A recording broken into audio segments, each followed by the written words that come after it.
United States and Canada jointly agreed to restrict all non-essential traffic across our border. This decision goes into effect tonight at midnight. I also want to announce today that the United States and Mexico have agreed to restrict non-essential travel across our shared border.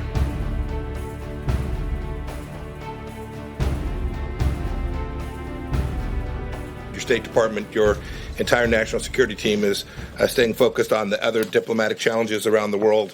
Those include reducing risk to America from Afghanistan, holding the Iranian regime accountable for its malign activity, and our counterterrorism efforts against ISIS remain a priority for our team. Our number one priority across those mission sets remains the protection of the American people.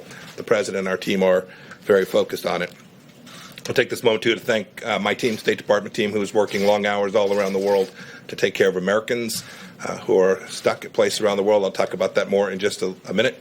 You've all seen Dr. Birx with me, State Department officials who's doing great work, but I want to give a shout out to all of the State Department team here in Washington and around the world that are working overtime to help us push back against this pandemic. Under the President's leadership this week, we've taken two important steps. First, as President Trump announced on Wednesday, the United States and Canada jointly agreed to restrict all non-essential traffic across our border. This decision goes into effect tonight at midnight.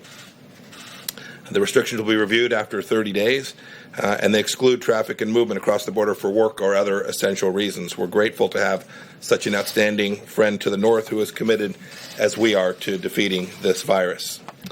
I also want to announce today that the United States and Mexico have agreed to restrict non-essential travel across our shared border.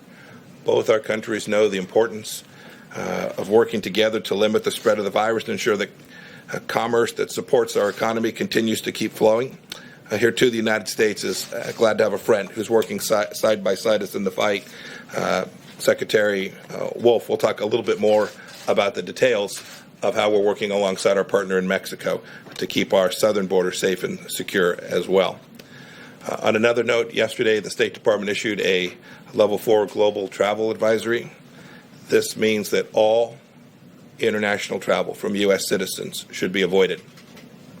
In countries where commercial departure options remain available, U.S. citizens who reside in the United States should arrange for immediate return to the United States unless they're prepared to remain abroad for an extended time. If you choose to travel internationally, your travel plans may well be severely disrupted. And finally, I want to talk about the disinformation that people are seeing, both on Twitter and around the world, some of it coming from government, some of it coming from other individuals.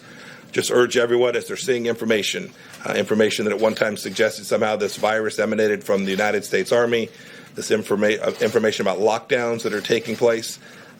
Every American, indeed, people all around the world should ensure that where they turn to for information is a reliable source and not a bad actor trying to create and flow information that they know is wrong.